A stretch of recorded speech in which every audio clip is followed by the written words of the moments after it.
the witch's life was snubbed. All our hopes, alas, had turned to dust. Break up the ocean and set fire to the wood. For nothing in this world can come to any good.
beast heaved its foul breath.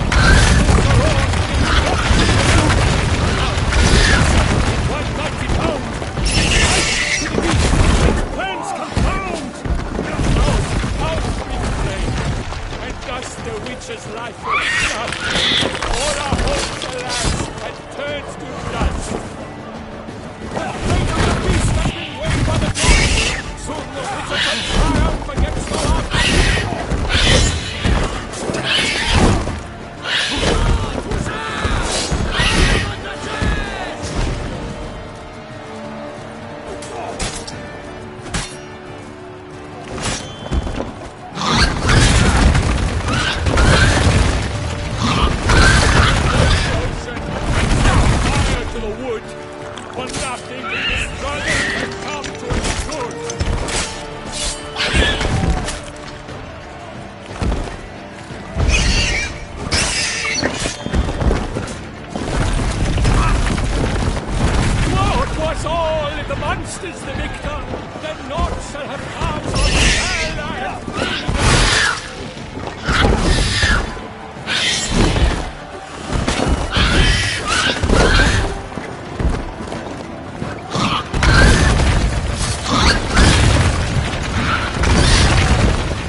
shall triumph against all odds.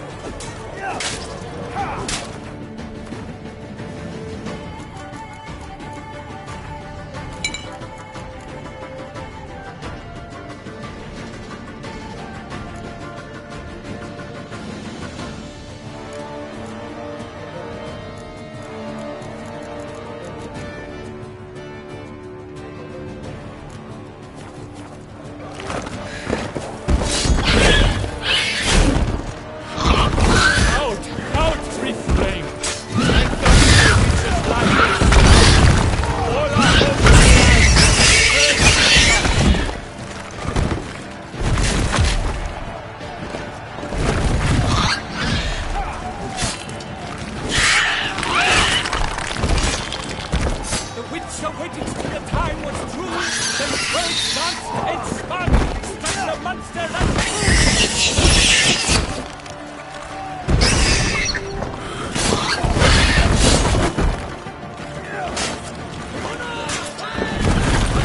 who leaves at the last first, so the Witcher wooed the Shellman that is now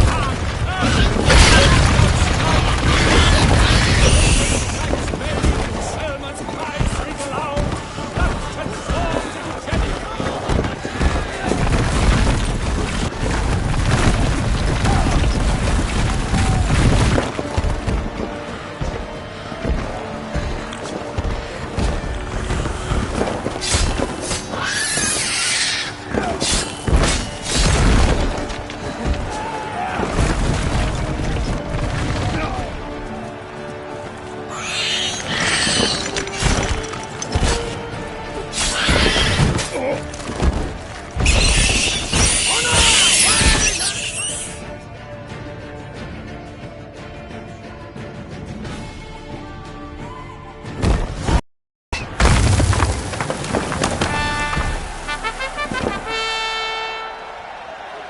The Shellman lies defeated by Geralt of Rivia, master of the witchering trade.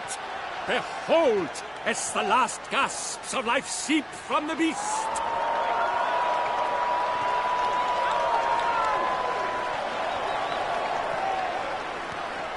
Master Geralt, do what you must. Finish the deed!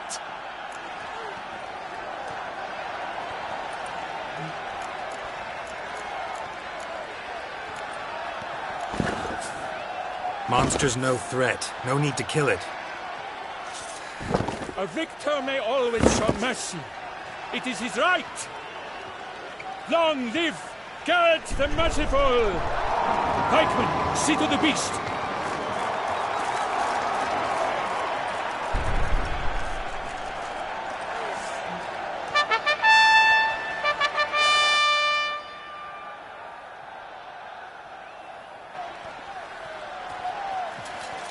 Guillaume. The lad came damned close to dying. I'm fine. Not hurt at all. Vivian? Smile as befits a hero and keep silent. Speech clearly paints you. She approaches.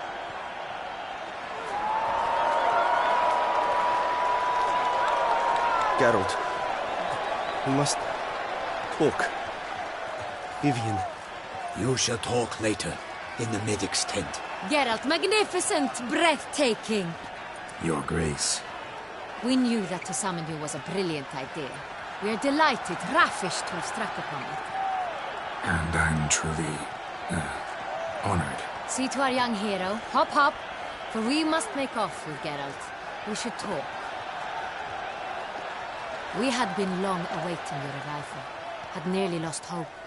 Then suddenly, that entrance, so spectacular.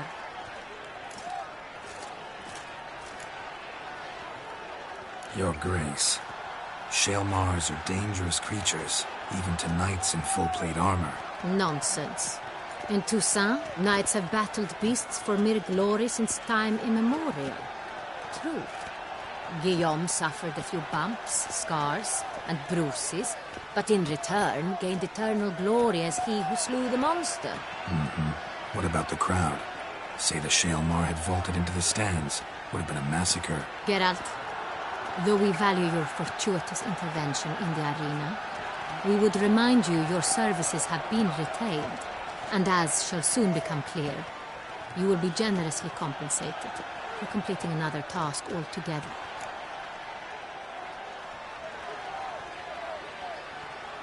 Your Grace, my contract. I'd like to discuss it. Naturally, but not here. We shall need Damien. He led the investigation pending your arrival. But wherever could he be? Come, we must find him.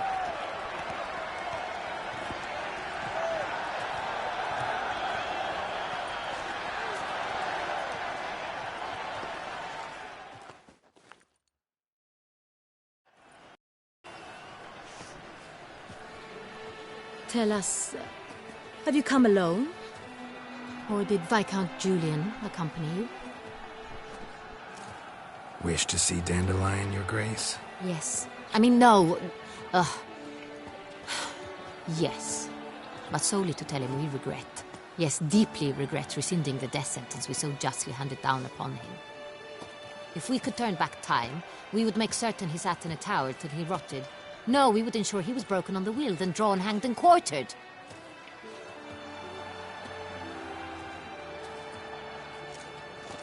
Ah, the very man we would entrust with these tasks. Damien de la Tour, captain of my personal guard. Your Grace. Witcher. Greetings.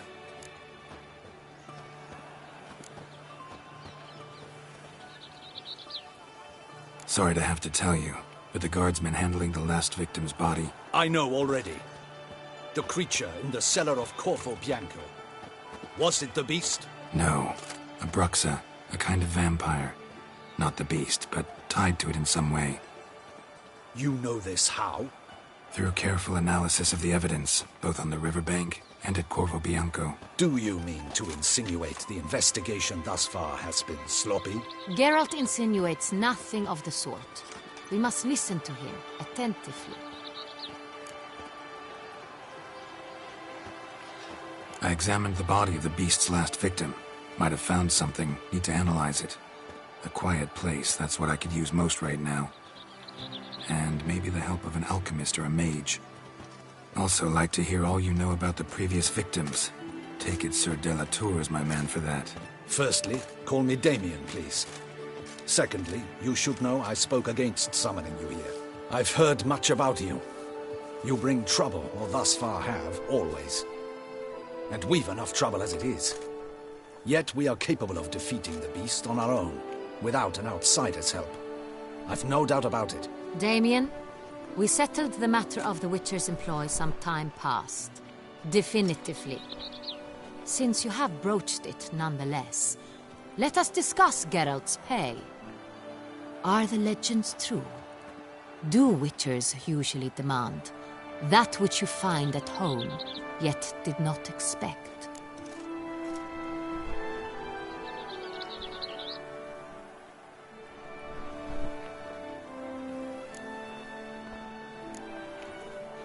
Not quite, Your Grace.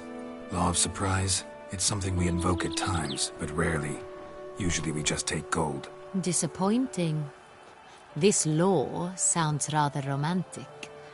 On the other hand, on returning to the palace, we would likely find impatient petitioners or a set of sample fabrics for a new dress.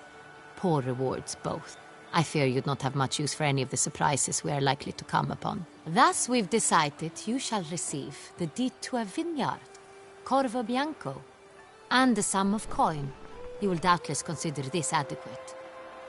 Title to the vineyard shall be given to you at once. Surely you'll need lodgings while you hunt. The coin, however, will be yours only once you have slain the beast. Lovely, generous gesture, Your Grace. Corvo Bianco. Isn't it the Duchy's temporary morgue? Is it now? The Chancellery's bungled things again, we fear. Not to be left unsupervised for one instant. Yet, in its mood, a morgue should present minimal problems to a Witcher. What's more, nothing enhances a wine's reputation better than a grim legend. Thank you, Your Grace. I accept the contract, of course. But as I said before, I'll need some information.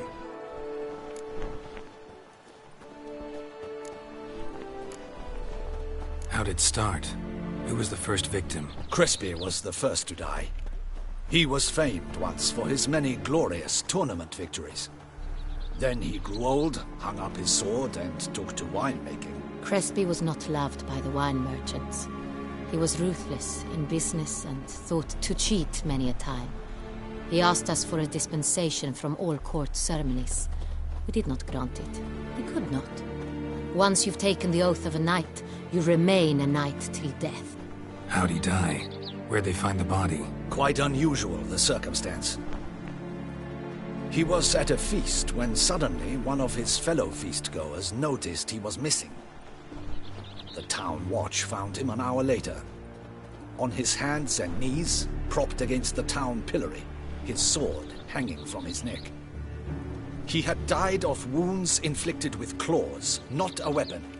Blows of great force. So he died suddenly, but the body was on its knees, meaning someone posed it. So it seems. Second murder. Tell me what you know. In the city there are certain nooks. No one reasonable ventures there after dark. Ramon Dulac's corpse was found in one such place. With the first murder, terror gripped the city. Its inhabitants grew wary, kept to safe areas. Consequently, news of the second victim came to us from a group of concerned cut-purses. Criminals fear the beast? Telling in a way. Take it you've excluded the possibility that Ramon died at the hands of these bandits. Do you believe me an amateur? Not hands, but claws killed Ramon Dulac. The wound was deep, clean. His body was found in a gutter, dressed in nightshirt and cap, a pillow placed under his head, and his sword replaced by a bed warmer. Ramon Dulac, a knight who but a dozen years past was an advisor to our father, the Duke. Someone went to a lot of trouble to make him look ridiculous. Maybe revenge was the motive. It's not out of the question. Dulac had shady dealings with the criminal underworld, but no one ever came forth with concrete proof of any misdoings.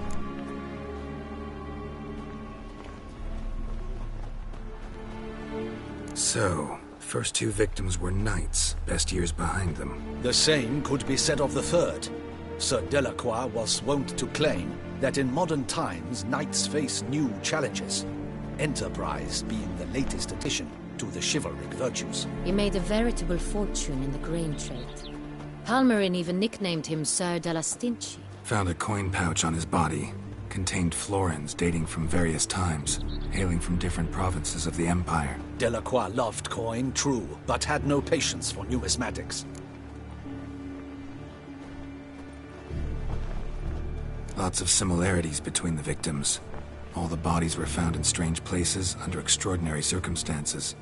Seems the murderer, whoever or whatever it is, has some meaning to convey. These were honorable men. We are horrified by the disdain, the disrespect with which they were treated. These were knights of Toussaint. Blast it. Might be the point. From what you say, none was a model of virtue. Ever considered that's what the beast's trying to draw attention to? All the murdered men were knights who swore fealty to the 5 chivalric virtues. And even if the... Knights of Toussaint swear fealty to what virtues exactly? Honor, wisdom, generosity, valor, and compassion. 5 virtues. Why are they so important to your knights? Strange question. Your Grace, forgive me. I'm a foreigner trying to understand another land's customs. You are forgiven. According to legend, the virtues we cultivate were bestowed upon us by the Lady of the Lake.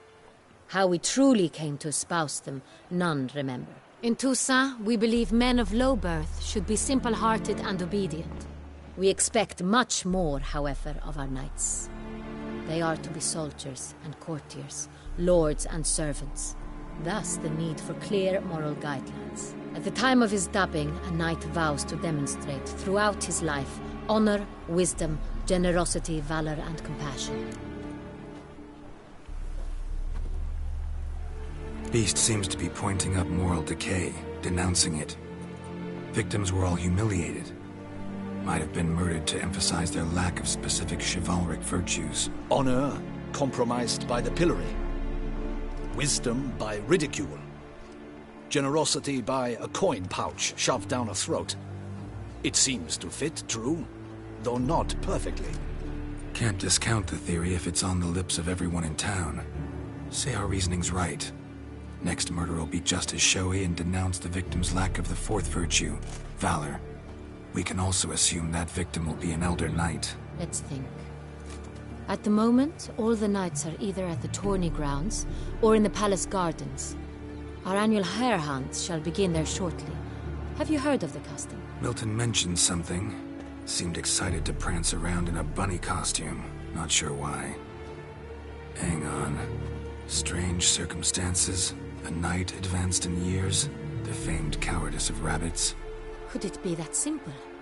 Is Milton de Peyrac Peyren the next victim? Milton also knew Delacroix. Told me so down by the river. Damien! To miss something so obvious. De Peyrac Peyren, Crespi, Delacroix, and Delac formed a knightly team. It was years ago, but... They were a team? They were close friends, tightly knit, and as such earned the trust of our father, the Duke. We often witnessed him turn to them with delicate matters. Later, their paths diverged. Unlikely to be a coincidence. Beast must know it too. It's a lead, I'm sure. Your Grace, we need to find Milton, immediately. Rather problematic. You see, the garden entertainments are due to start, and he's disguised as the Hare, hiding somewhere, waiting for some tipsy courtiers to find him. The Hare's hiding place is a carefully guarded secret. We must call off the game, at once. First and foremost, we must remain calm. Damien, order the garden searched immediately, but discreetly. By no means can we disrupt the festivities. Panic will only incite the beast to strike sooner. And you, Witcher, follow me. My gardens, my night, I shall take the fall. A murder is out of the question. I will not allow it. Not near my palace. Horses? Ready our horses!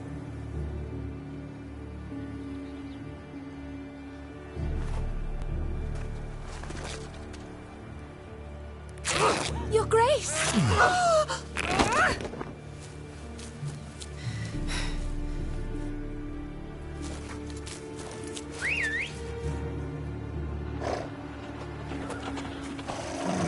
What the hell? Why, I should... Your Highness, Mind it doesn't get wrinkled. Onward!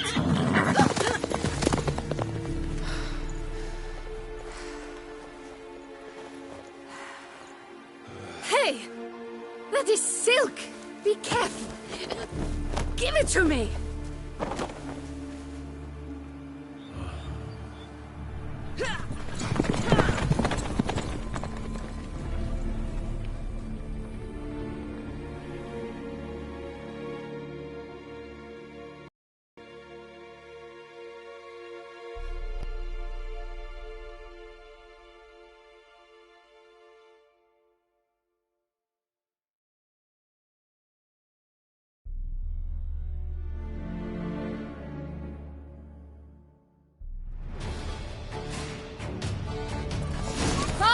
Grace seems right at home in the saddle.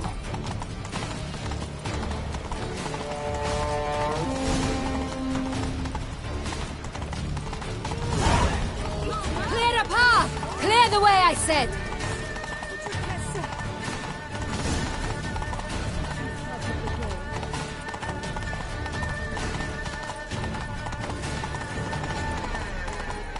It's here! Just round the corner! Hurry! We must go to where the game is being held. The participants must find the unicorn's horn, a golden fish, and a phoenix egg. With these in hand, they can deduce where the Hare, Milton, hides. Mean we need to find those things too? We've no other option, but time is of the essence, so we shall have to break the rules.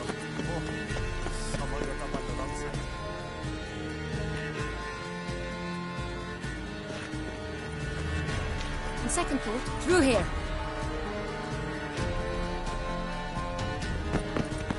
I shall show you where the hunt plays out. Then we will split up. You will get hold of the unicorn horn and the golden fish,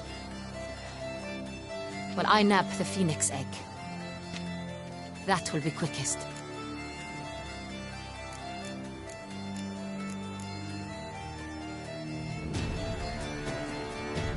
Golden fish. Do I need a rod or a net? Please, Geralt. It's not a real fish. Look there, towards the water. See the lights? The hunters are trying to hook the fish from boats. You must simply dive in and find it. The unicorn. How do I catch it? It's terribly skittish, true, but I'm sure you will find a way to earn its trust.